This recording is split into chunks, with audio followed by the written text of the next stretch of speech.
Bonjour chers élèves, nous reprenons la suite du cours, donc sous cette forme de vidéo puisque c'est un cours magistral et il n'est pas forcément utile que vous soyez en ligne pour assimiler ce cours, donc vous pourrez le regarder chez vous quand vous aurez du temps.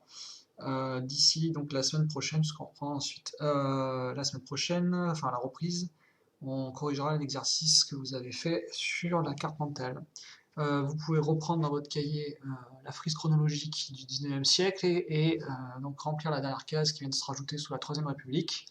Donc la Troisième République, c'est un système démocratique qui va fonctionner, qui va durer dans le temps, qui va durer jusqu'à la défaite française contre Hitler et la mise en place du régime de Vichy, qui est une dictature militaire, mais c'est donc la première fois qu'on a une république démocratique qui tient le coup, qui met en place de grandes libertés publiques qu'on a encore maintenant, hein, qui réussit la démocratisation de la France. Donc les Français des campagnes commencent à prendre l'habitude de voter, de suivre les débats politiques, de ne pas toujours se laisser influencer par les notables, les prêtres, les médecins, les gens qui savent lire et écrire. Le niveau scolaire augmente en France aussi, donc ça permet aux citoyens de prendre leurs décisions d'après leurs convictions et non pas en obéissant aux ordres de quelqu'un. Ça, c'est grâce à l'école républicaine que vous connaissez, hein, gratuite, laïque, obligatoire, mise en place par Jules Ferry en 1882. En 1905, il y a la loi de séparation de l'Église et de l'État qui instaure la laïcité, c'est-à-dire que désormais, les membres de l'Église, des églises, quelle que soit la religion, ne sont plus payés par l'État et n'ont plus d'influence politique, ne peuvent pas imposer des règles religieuses à tous les citoyens. En échange de quoi, l'État ne se mêle pas de l'organisation interne des religions et les laisse s'autogérer, et les fonctionnaires, professeurs, militaires, policiers, etc., se doivent d'être laïcs, donc neutres, ne doivent pas montrer leur religion, leur appartenance religieuse, ni faire de prosélytisme, c'est-à-dire d'essayer d'influencer les gens pour les convertir. Donc, notamment, ça s'adresse notamment aux professeurs, puisqu'ils enseignent à des enfants. Et ça permet aussi à la République de se détacher de l'influence de l'Église, qui elle est anti-républicaine à cette époque, qui est monarchiste, qui veut le retour d'un roi. Et donc on avait une contre-propagande dans les écoles et dans les églises contre la République. Donc c'est aussi un moyen politique de se débarrasser de ce problème. Euh, c'est une République qui fait face à plusieurs crises, comme la crise de l'affaire Dreyfus, où on a un clash en fait entre deux visions de la France, une vision républicaine qui dit et qui respecte la liberté, l'égalité, la fraternité, et donc qui dit que tous les citoyens sont égaux, quelle que soit leur appartenance religieuse. Dreyfus est juif, et pour une certaine partie de la France, très à droite, et notamment les militaires, c'est intolérable qu'un juif puisse être aussi haut gradé donc dans l'armée, et on va profiter d'une affaire d'espionnage pour essayer de se débarrasser de lui. Et pour la première fois, l'armée, qui est pourtant une institution surpuissante, hein, avec l'Église, l'armée perd la bataille puisqu'elle fait des erreurs judiciaires, et en fait c'est un faux procès qui est mis en place. Et les citoyens, notamment menés par des intellectuels comme Émile Zola, finissent par faire éclater la vérité et à mettre en application ce principe comme quoi euh, on ne peut pas vous accuser à tort sans preuve, quelle que soit votre appartenance religieuse. Et l'antisémitisme devient un problème qu'il faut combattre à cette époque, puisqu'il y a une forte haine des juifs dans une partie de la France. Euh, Or, tout citoyen, quelle que soit sa religion, a le droit de vivre en paix et d'être respecté et traité à égalité. Dans une république, c'est comme ça que ça marche. Donc encore faut-il le faire appliquer, et finalement c'est pour ça que l'affaire Dreyfus est révélatrice de ces tensions. C'est aussi une France conquérante qui attaque le monde entier et qui le colonise, donc notamment l'Afrique du Nord, puis ensuite ils descendent vers le sud, prendre le contrôle d'une partie de l'Afrique de l'Ouest, et la France est en concurrence avec les Anglais, qui sont partis bien avant nous, et qui ont l'Inde, le Canada, qui vont coloniser l'Australie, une partie d'Afrique, etc. Donc la France ne veut pas se laisser distancer par l'Angleterre, et profite de sa supériorité technique et militaire pour prendre le contrôle donc, de toutes les colonies. Et vous aviez la carte, on a le deuxième plus grand empire du monde à ce moment-là. Euh, ça fait, ça fait un peu débat à l'époque. mais on est dans un autre contexte, hein. Faut pas réfléchir, en histoire, il ne faut pas réfléchir à nos façons de penser actuelles, il faut comprendre comment on pensait à l'époque. Et à l'époque, euh, la puissance, c'est la conquête. La puissance d'une nation, d'une civilisation, ça, elle doit s'exporter, si vous voulez, donc ça passe par la guerre, la colonisation, qui est parfois vue comme quelque chose de bien. Les colonisés sont des peuples en retard ou primitifs, et les colons, c'est-à-dire les Français ou les Anglais par exemple, eux sont évolués et doivent, en prenant le contrôle de ces territoires, doivent aider ces peuples-là un petit peu à améliorer leur niveau de vie. Alors c'est un peu hypocrite comme système de pensée, c'est un moyen de rester dans le côté des gentils, hein, puisque quand on est conquérant, normalement on est plutôt méchant, donc il faut toujours construire un discours pour se valoriser et pour essayer de dire non, non, on vous attaque certes, mais c'est pour votre bien, voilà, c'est parce que vous n'y arrivez pas tout seul, donc on va vous prendre le contrôle. Et en fait, la colonisation, c'est un système d'exploitation des terres colonisées, de la main-d'œuvre, des ressources naturelles, avec des particularités suivant les colonies. Il y en a qui sont plus ou moins en autogestion avec un petit contrôle de la France, par exemple. Il y en a d'autres qui sont sous le contrôle direct, comme l'Algérie, qui est une colonie de peuplement. Donc là, c'est différent. L'Algérie n'est pas traitée comme les autres colonies françaises. Les autres colonies françaises, c'est des colonies d'exploitation où, en gros, on laisse les gens vivre un peu comme ils vivaient, on fait des constructions de routes, de ponts, etc., tout ce qui permet d'acheminer les ressources et matières premières, et on va plus ou moins piller le pays. En Algérie, c'est pas le cas. Alors, il y a une exploitation économique, c'est indéniable, puisque les meilleures terres sont confisquées par les Blancs. Mais c'est une colonie de peuplement, donc l'Algérie devient un département français. Et le but de cette colonie, qui est pas loin de la France, qui est à l'autre bout de la Méditerranée, ben, c'est de peupler cette colonie de Français et de créer en fait une extension du territoire français avec beaucoup de Français qui s'y installent, qui obtiennent des terres gratuitement, des avantages, etc. Alors c'est tout type de Français, hein. Ça peut être des gens pauvres, des gens de la classe moyenne, des bourgeois, et on va essayer de transformer l'Algérie en un bout de la France, avec un système inégalitaire où les Algériens de souche sont des sous-citoyens, et qui finira par péter suite après la Deuxième Guerre mondiale. Vous verrez ça en terminale. Donc pourquoi ça a quand même duré longtemps l'Algérie française, hein. C'est une histoire qui n'est pas encore totalement refermée, hein, puisque ça fait encore débat. C'est toujours une histoire vive, un peu douloureuse, puisque la colonisation de l'Algérie et surtout la décolonisation ultra-violente a laissé, si vous voulez, des rancunes. Finalement, c'est aussi une bonne période au niveau économique et social, puisque vous avez une hausse générale de la richesse et un meilleur confort de vie, notamment avec des inventions comme l'électricité, la mise en place du chauffage, éclairage public, la médecine qui s'améliore avec la découverte des vaccins par Pasteur, hein, des antibiotiques, des moyens de transport qui se développent, une baisse du chômage. C'est une bonne période pour l'histoire de France. Euh, une période aussi où tous les jours il y a une nouvelle découverte, une invention, et une espèce d'enthousiasme, de, de croyance en un progrès technique et scientifique qui va faire que les humains vont vivre de mieux en mieux et éloigner la mort. Alors, petite vidéo pour résumer tout. Voilà. Nouveau titre, vous pouvez l'écrire dans le cahier, les évolutions économiques et sociales de la France de 1848 à 1913 et la révolution industrielle. C'est une révision en fait, hein, de ce que vous avez fait en quatrième. Il n'y a rien de difficile pour comprendre ce qu'est la révolution industrielle. Je vais vous faire une carte mentale que vous recopierez donc, à la toute fin dans le cahier, qui résume le concept donc, de révolution industrielle, une révolution donc, entre guillemets, parce que c'est un terme généralement qu'on utilise en politique, mais dans un domaine économique, ça veut dire qu'il y a vraiment un énorme changement dans dans les manières de produire, de consommer, de créer les objets, de créer des machines et d'organiser la vie sociale. Alors, regardez, vous avez un exemple. En 1780, la manière artisanale, donc pour fabriquer des chaussures, par exemple, c'est donc un cordonnier qui va tout fabriquer avec ses mains, hein, comme les artisans le font.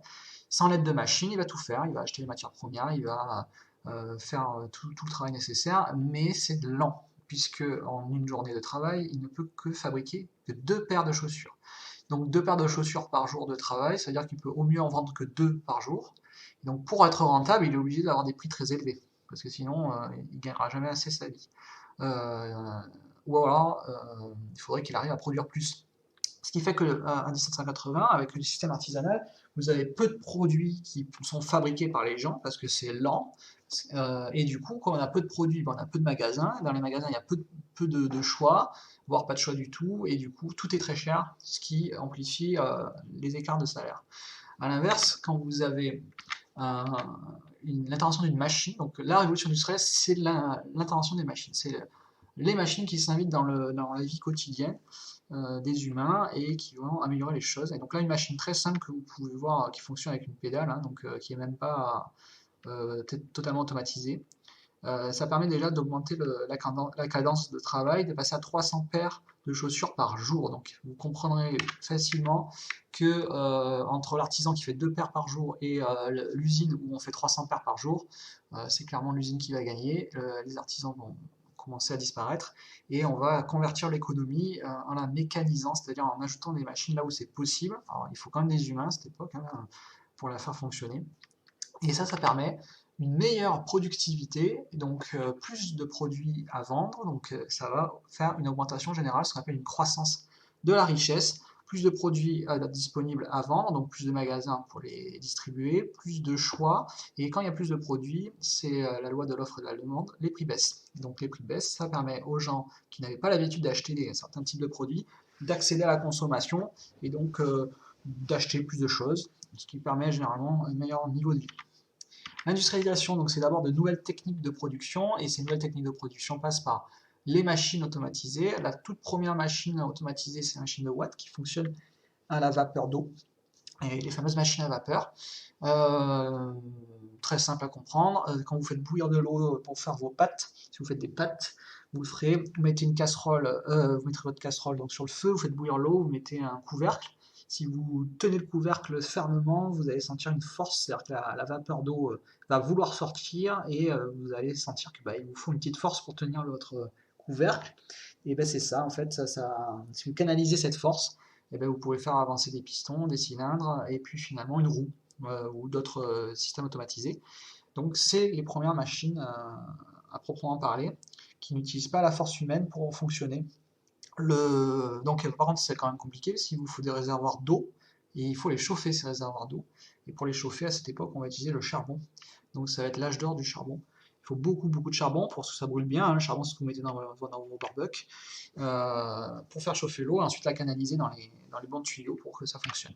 On appelle ça la mécanisation, l'utilisation des machines.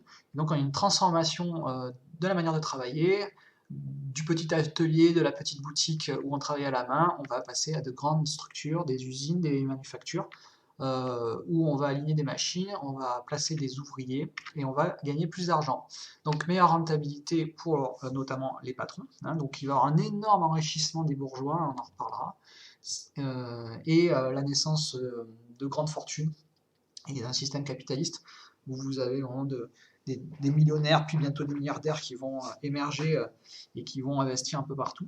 Et un nouveau type de métier qui devient essentiel, les ouvriers, donc les travailleurs manuels dans les usines, qu'on appelle à l'époque les prolétaires. Donc dans les textes et dans les contrôles, vous verrez souvent le mot prolétaire. Sachez qu'un prolétaire, c'est un travailleur pauvre qui travaille de ses mains dans les usines. Et ça va devenir une classe sociale très importante pour la suite de l'histoire. Pour fonctionner les machines, donc ont besoin d'énergie. On va avoir une succession de 3 types d'énergie au XIXe siècle. La première, c'est le charbon, qui est utilisé dès 1810, qui est encore utilisé un petit peu de nos jours pour faire du chauffage thermique, mais qui est extrêmement polluante et qui participe au réchauffement climatique. Donc la France, par exemple, a fermé sa dernière centrale à charbon, je crois, au début du quinquennat d'Emmanuel Macron. Vous allez avoir l'électricité qui va avoir la découverte avant, mais qui va se démocratiser à partir de la fin du 19e siècle en 1879. L'électricité, bon, c'est la révolution totale. Je vous laisse imaginer, vous posez 3 secondes et je vous laisse imaginer, je vous enlève l'électricité. Voilà. Coupure d'électricité mondiale. Imaginez votre quotidien et votre monde. Voilà, vous avez imaginé, j'espère, c'est la catastrophe. D'accord? Donc sans électricité, pas d'éclairage, pas d'informatique, pas de, pas de système de feu, enfin, y a rien. D'accord? Tout s'effondre. Donc notre monde fonctionne grâce à l'électricité. Puis le charbon, pardon, le charbon j'ai déjà dit, le pétrole à la fin du 19e siècle, notamment aux États-Unis, qui est l'énergie la plus pratique encore maintenant, malgré le fait qu'elle contribue massivement au réchauffement climatique, qu'on a un vrai problème de dépendance au pétrole, mais le pétrole, c'est une énergie qui est liquide, donc facile à transporter, qu'on trouve en abondance sous terre dans certaines zones de la planète, et qui permet surtout, qui brûle bien, c'est-à-dire qui permet de créer beaucoup d'énergie avec peu de quantité, et en plus, après, on va comprendre que ça permet aussi de créer le plastique, entre autres choses, en fait, ça crée plein de choses. Et donc, pareil, imaginez un monde sans plastique, et vous comprendrez le problème. Donc, les nouvelles énergies, vous avez le charbon, l'électricité, puis le pétrole. Ensuite, ça va donc cette façon de travailler qui évolue, de façon révolutionnaire, ça va donner de nouveaux lieux. Donc, il nous faut une quantité colossale de charbon pour faire fonctionner toutes les machines. Et donc, on va avoir énormément de mines. Alors, les mines, ça existe depuis l'Antiquité, hein, mais on va avoir beaucoup plus de mines et des méga structures minières qui vont se former. En France, c'est plutôt au nord et à l'est du pays où on trouve du charbon, un petit peu au centre aussi. Et donc, on va avoir. Alors, c'est un travail très difficile. Euh, euh, Très dangereux, hein, puisque sous terre, vous pouvez donc vous creusez sous terre pour récupérer du charbon, hein, qui est du bois, des résidus de bois fossilisés, et des fois, quand vous creusez sous terre, ben, vous, sans le savoir, vous allez percer une poche de gaz, puisque le gaz naturel se trouve sous terre, et s'il y a une flamme à côté, c'est l'explosion. On appelle ça un coup de grisou, et donc il y a beaucoup d'accidents dans les mines, euh, et des conditions de travail vraiment très dures. Voici des mineurs du début du XXe siècle, où vous pouvez juste constater qu'ils ont zéro protection, hein, c'est-à-dire qu'ils respirent la poussière de charbon, et on se rendra compte après coup que en fait, c'est très mauvais, et c'est toxique, voire cancérigène. Et une photo encore plus ancienne, où vous pouvez voir sur la tête des bonhommes, là, un petit casque avec une flamme dessus. Alors ça, c'est avant l'invention de l'électricité, hein, il fallait bien s'éclairer quand on est sous terre. Et donc pour s'éclairer, ben, on fait des casques avec des lampes à huile, une espèce de bougie qui fonctionne à l'huile, et avec une petite flamme. Donc autant dire que si vous percez une poche de gaz, c'est l'explosion instantanée, puisque vous avez une flamme sur la tête. Et pareil, vous pouvez voir qu'il y a des animaux, donc il y avait des monts de charge, c'est-à-dire des gros ascenseurs pour monter et descendre les cargaisons, et notamment aussi les animaux, qui aident à transporter, à bouger les chariots. Je vous laisse regarder cette vidéo, vous allez voir un petit peu la manière de travailler à la fin du 19e siècle, c'est un extrait du film Germinal. Voilà, donc nouveau lieu, les mines, les usines et les manufactures. La manufacture, c'est une petite usine. Voici l'ambiance, on va dire, de façon générale, l'ambiance dans une usine du 19e siècle, donc, où les machines fonctionnent à la vapeur. Je vous laisse regarder. Et puis on a les gares. Alors les gares, c'est important, car en fait le 19e siècle, c'est l'invention du transport. Voilà, simplement du transport. Alors on n'a pas encore la voiture, on n'est pas là, mais le train se développe. Le train fonctionne à vapeur, et les locomotives qui crachent leur fumée, comme vous pouvez le voir dans certains films. Pensez à Harry Potter par exemple. Les belles gares comme celle de Marseille, de Paris, de Lyon sont construites à ce moment-là. Ce sont des ouvrages d'art, hein, où on va montrer aussi notre talent en architecture, notre style. Et le train va permettre de voyager à travers le pays, et même pour des gens qui n'ont pas forcément de gros moyens. C'est-à-dire que ce n'est pas un moyen de transport réservé que aux plus riches. Et donc ça va changer les choses, puisque avant ça, il faut imaginer que les Français ne voyagent pas du tout et ne sortent quasiment jamais d'un rayon de 20 km autour de leur village de naissance, en fait. C'est-à-dire que personne ne connaît vraiment son propre pays, euh, ni même en fait le département voisin, où c'est plutôt rare, hein, parce que voyager avant ça, c'est soit à pied, soit avec un cheval ou une mule, si vous avez les moyens. Donc ça va permettre une mobilité, et ça va petit à petit changer les choses. Nous allons voir aussi que c'est un siècle du coup d'inventeurs et de scientifiques, puisque les découvertes techniques, les découvertes d'énergie permettent à l'imagination humaine de se développer et de transformer des idées, des prototypes, en réalité. Par exemple, je sais pas, par exemple l'idée de tiens, on va voler. pourquoi pas, les humains pourraient peut-être voler. Et ben, grâce au pétrole notamment, on va pouvoir réussir à construire les premiers moteurs capables de, de faire bouger un avion. Alors, je vous montre une vidéo là un peu longue, vous pouvez un peu la zapper, vous regardez quelques exemples. Notamment, ce qui est intéressant, vous avez l'invention, la toute première voiture, alors qui fonctionne à la vapeur et qui est un échec massif. Vous pouvez aussi voir le premier prototype d'avion qui ressemble à une aile de Batman.